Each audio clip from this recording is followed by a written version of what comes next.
Welcome back to Days of Our... Today we will learn about the fascinating and complex storyline surrounding Marlena Evans and her haunting connection to the Queen of the Night mythology that has captivated Salem residents and viewers alike for decades.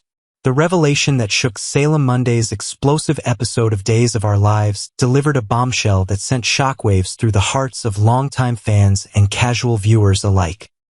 The revelation of Marlena's disturbing dreams about reclaiming her role as the Queen of the Night has opened a Pandora's box of memories, fears, and speculation about what lies ahead for Salem's most beloved psychiatrist. This dream sequence wasn't merely a fleeting nightmare, it represented a profound psychological manifestation of trauma that has been buried deep within Marlena's subconscious for over 3 decades. The conversation between Marlena and Kayla served as both an exposition for newer viewers and a chilling reminder for veteran fans who witnessed the original Queen of the Night storyline unfold in all its gothic horror.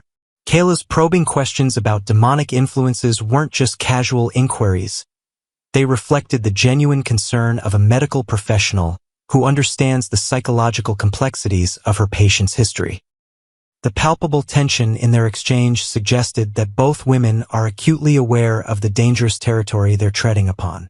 Understanding the Queen of the Night legacy to fully comprehend the gravity of Marlena's current predicament, one must delve into the intricate backstory that originated in the winter of 1994. This wasn't simply another Stefano Di Mera scheme. It represented one of his most psychologically sophisticated and morally reprehensible campaigns of mental manipulation ever conceived. The timing of his return to Salem was strategically calculated, occurring during a period when the town's residents had begun to lower their guard, believing themselves safe from his machinations. Stefano's decision to rent the adjacent apartment wasn't born from convenience, but from an obsessive need to maintain constant surveillance over his primary target. The psychological warfare he employed went far beyond traditional stalking. It represented a systematic deconstruction of Marlena's mental stability through carefully orchestrated environmental manipulation. The secret passage he carved between their living spaces symbolized the violation of her most private sanctuary, transforming her home from a place of refuge into a theater for his twisted psychological experiments. The methodology of manipulation, the process by which Stefano transformed Marlena into his unwitting Queen of the Night, was both methodical and diabolical. His blackmail of Mike Horton demonstrated his willingness to corrupt even the most ethical individuals to achieve his objectives, turning trusted allies into unwilling accomplices. The acquisition of Marlena's apartment passcode represented more than mere breaking and entering. It constituted a complete invasion of her personal autonomy and psychological boundaries.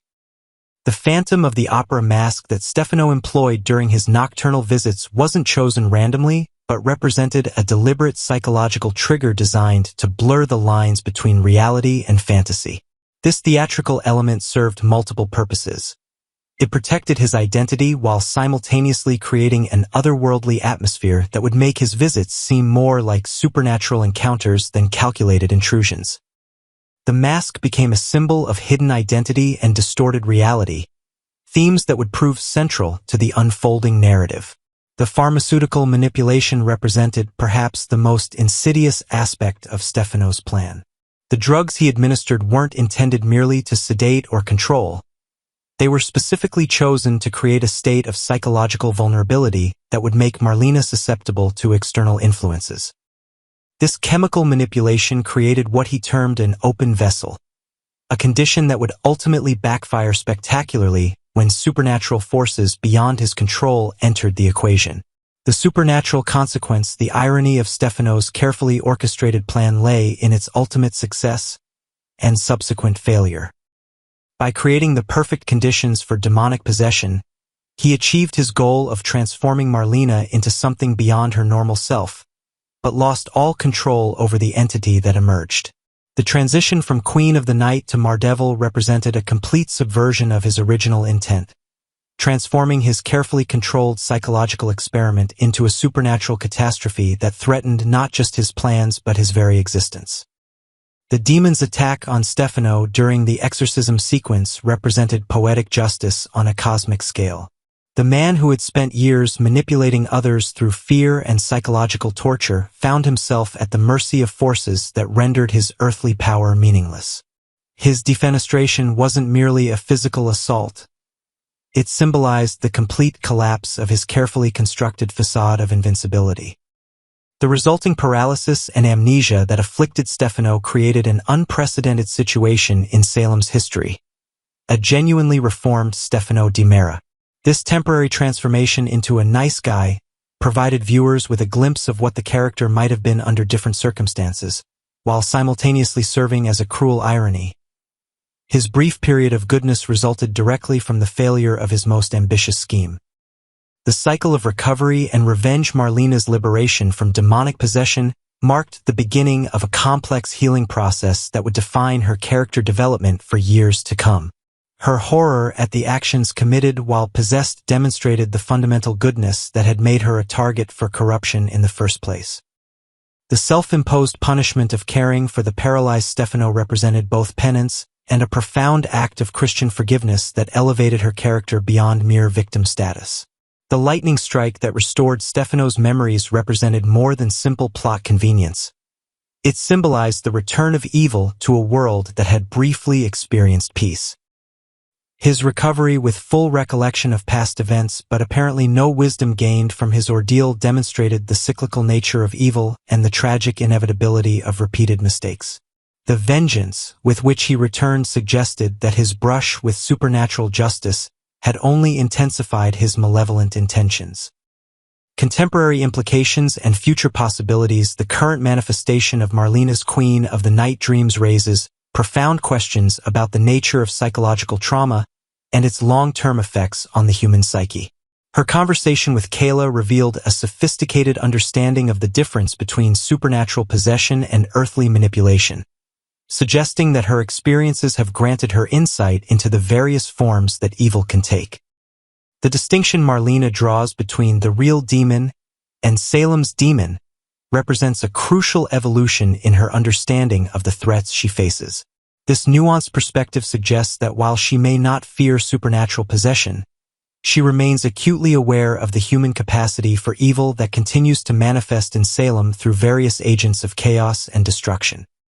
Kayla's reminder that Stefano is dead, coupled with Marlena's involuntary utterance of hope, provides tantalizing clues about the direction of future storylines. This exchange suggests that while the supernatural elements of the original Queen of the Night story may not repeat themselves, the human drama and psychological manipulation that characterized that era may indeed resurface through new agents or unexpected resurrections. The promise of new developments, the writer's apparent commitment to avoiding a return to supernatural storylines while maintaining the psychological complexity of the original Queen of the Night saga, represents a mature approach to character development and narrative continuity. By focusing on the human elements of manipulation, trauma, and recovery, the show can explore these themes with greater depth and realism while still honoring the dramatic legacy of past storylines. The careful balance between acknowledging past supernatural events and grounding current developments in psychological reality suggests that Days of Our Lives is evolving toward more sophisticated storytelling that respects both long-time viewers' investment in established mythology and newer audiences' preference for relatable human drama. This approach promises rich character development opportunities while maintaining the show's signature blend of romance, intrigue, and family dynamics that have made it a daytime television institution. Next, Julie's Silver Lining, a story of friendship, strength, and farewell in the town square. Welcome back, dear readers. Today, we step into the heart of a small town where history clings to every cobblestone, and the bonds of community are as strong as ever. Our story centers on Julie Williams, a woman of grace, fire, and unshakable dignity, who finds herself at the center of a public confrontation, only to be rescued by the most unlikely hero. But what starts as a dispute ends as something far more touching. A moment of reflection, gratitude, and heartfelt goodbyes. A confrontation in the square. It was a crisp, golden morning in Horton Town Square. The kind of morning where the sun glints off shop windows, the scent of fresh coffee drifts from the cafe, and the whole town seems to hum with quiet purpose. Julie Williams, dressed with her usual flair and pride, strolled confidently across the square. Around her neck gleamed a striking necklace, vintage, elegant, and unmistakably hers. But as she passed the inn, a figure emerged with a scowl on her face and baggage, both literal and emotional, in her hands. Gwen Rizek, visibly agitated and in the final stages of checking out of her room, stopped cold when she saw Julie. Her eyes immediately zeroed in on the necklace. "You stole that!" Gwen shouted, her voice slicing through the air like broken glass. "That necklace was in my bag."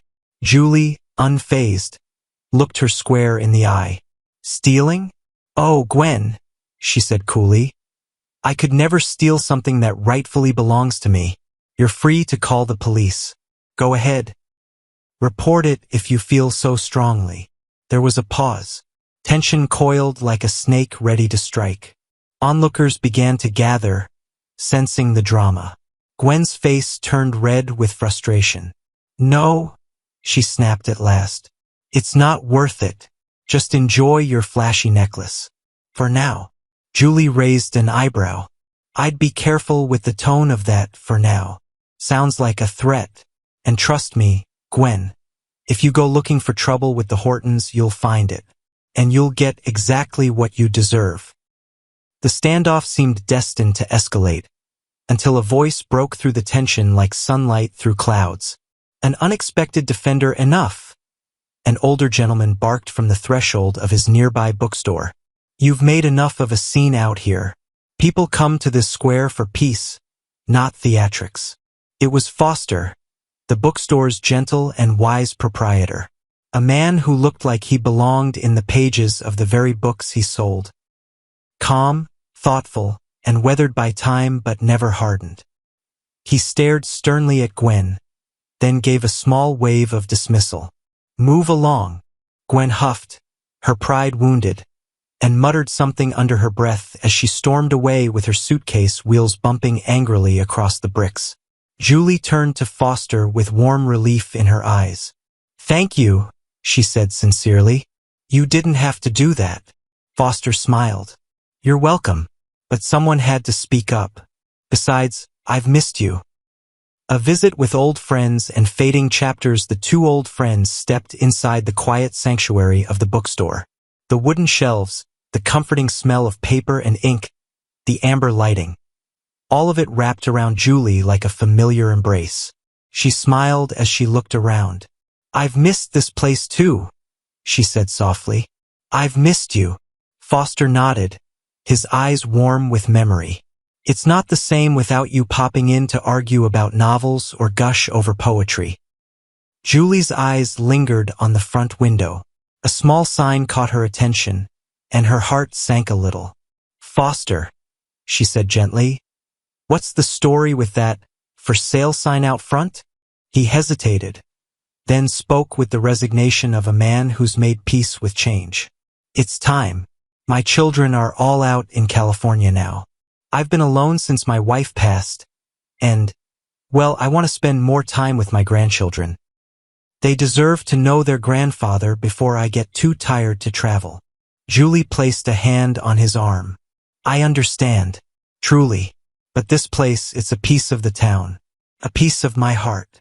Foster nodded. "I know. I'm hoping someone who loves it will take it over. Someone who'll keep the spirit alive. Books for the heart, and for healing. But what brings you here today?"